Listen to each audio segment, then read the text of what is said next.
அஸ்ஸலாமுஅலைக்கும். நம்ம இன்னைக்கு சூப்பரான எனக்கு ரொம்ப ரொம்ப பிடிச்ச ஒரு விளாகுனே சொல்லலாம். நான் வந்து இன்னைக்கு நான் சேர்த்து வச்ச காசில் எனக்காக ஒன்று வாங்கினேன். எனக்கே அது சர்ப்ரைஸ்ன்னு தான் சொல்லணும்.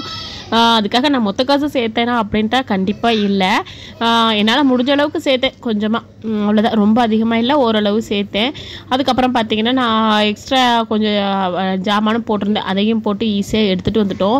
என்னென்னு பார்த்தீங்கன்னா என்னுடைய டாலர் வந்து கொஞ்சம் உடஞ்சிருந்துச்சு. ஸோ இன்றைக்கி டாலர் வந்து மாற்றிட்டு வந்துடலாம் அப்படின்னு சொல்லிட்டு தான் கிளம்பணும். அதுக்கு நம்ம 4 மணிக்கே எந்திரிக்கணுமே, எப்போவும் போல தான். 4 மணிக்கு எந்திரிச்சு நைட்டுக்கே மாவு எத்தனை வேணும்ன்ட்டு கடைகளுக்கெல்லாம் ஃபோன் பண்ணி கேட்டாச்சு. ஃபோன் பண்ணி கேட்டுட்டு அவங்களுக்கு தேவையான மாவெல்லாம் நைட்டே ஊற போட்டேன். அரிசியெல்லாம் ஊற போட்டு காலையில் எந்திரிச்ச உடனே அதை அரைக்க ஆரம்பிச்சிட்டேன். சின்ன கிரைண்டரில் போட்டுவிட்டு இன்னொரு சைடு பார்த்திங்கன்னா நம்ம நேரத்துக்கு கேஸும் முடிஞ்சு போச்சு. வேறு வழியே இல்லைன்னு சொல்லிட்டு இந்த கரண்ட் அடுப்பில் தான் நான் ரெடி பண்ணிக்கிட்டு இருந்தேன். அதில் அடுப்பில் சாப்பாடே வச்சுட்டு பால் சூடு பண்ணியாச்சு. டீ அதாவது போட்டுக்கிட்டு இருந்தேன். டீ போட்டு வச்சுட்டோன்னா பிள்ளைங்க வந்து எந்திரிச்சதுக்கப்புறம் குடிச்சுப்பாங்க நம்ம கிளம்பும்போது. அதனால் அவங்களுக்கு ரெடி பண்ணி வச்சுட்டு மாவு வந்து நான் பேக்கெட் ஒத்தையிலே போட்டால் லைட் ஆகிரும் அப்படின்னு சொல்லிட்டு என் ஹஸ்பண்டையும் கூப்பிட்டுக்கிட்டேன். நீங்களும் வாங்க, நம்ம 2 பேருமே சேர்ந்து போட்டு விட்ருவோம் அப்படின்னு சொல்லிட்டு. அதனால் நான் பேக்கெட் போட அவங்க வந்து நல்லா ரப்பர் பேண்ட் போட்டாங்க. இந்த சைடு பால் அடுப்பில் வச்சுருந்தேன் இல்லையா, அதில் வந்து கொஞ்சமாக சுக்குத்தூள் போட்டுக்கிட்டேன். பிள்ளைங்க வந்து சுக்குத்தூள் போட்டால் மட்டும் தான் குடிப்பாங்க, வெறும் பால் குடிக்க மாட்டாங்க. இன்றைக்கி டீயும் வேணாம் அப்படின்னு சொல்லிட்டாங்க. ஸோ அதனால் அதையும் போட்டு வச்சாச்சு.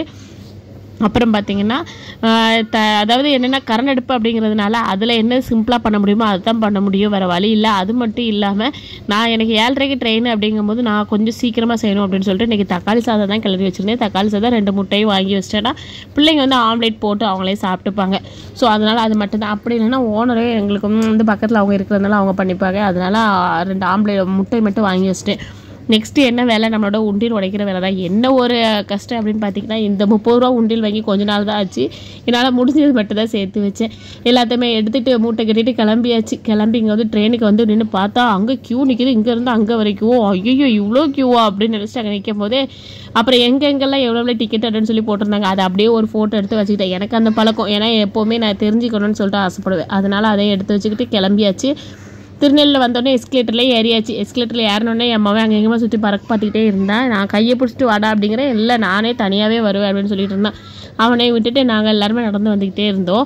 வந்ததுக்கப்புறம் அடுத்த ட்ரெயினில் ஏறியாச்சு. ஏறி உட்காரும்போது நம்ம செஞ்ச தக்காளி சாதம் வாங்கிட்டு அது தொட்டுக்கிறதுக்கு வந்து நான் மாங்காய் வச்சு மாங்காய்ங்கிற டாலரை பார்த்தோன்னே சம்சாவும் வாங்கி வச்சுக்கிட்டோம். இதுதான் எங்களுக்கு வந்து டாலர் நான் இதுதான் வாங்கியிருந்தேன். எனக்கு பிடிச்சிருந்துச்சு. உங்களுக்கு பிடிச்சிருக்கான்னு லைக் பண்ணுங்கள். எனக்கு ரொம்ப ரொம்ப பிடிச்சிருந்துச்சு. இது காசு சேர்த்து வச்சு இந்த மாதிரி பண்ணும்போது ரொம்பவே சந்தோஷமாக இருக்கும். இந்த வேலையை தான் நானும் பார்த்துருந்தேன். எனக்கு ரொம்ப பிடிச்சிருந்துச்சி. இதோட வெயிட் எவ்வளோன்னு பார்த்தீங்கன்னா 5.5 கிராம் தான் இருந்துச்சு.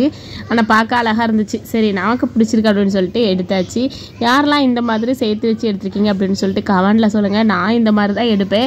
அதுவும் இல்லாமல் எடுக்கணும்னு சொல்லிட்டு ரொம்ப நாளாக யோசிக்கல மாட்டேன். எடுக்க நினச்சா டக்குன்னு முடிவு எடுக்கணும் அப்படின்னு நினைப்பேன். ஏன்னா ரொம்ப நாள் நம்ம பிளான் போட்டாலே இது நடக்கவே மாட்டேங்குது. ஸோ இப்படி பண்ணால் தான் நடக்கும். வீடியோ பிடிச்சா லைக் பண்ணுங்கள்.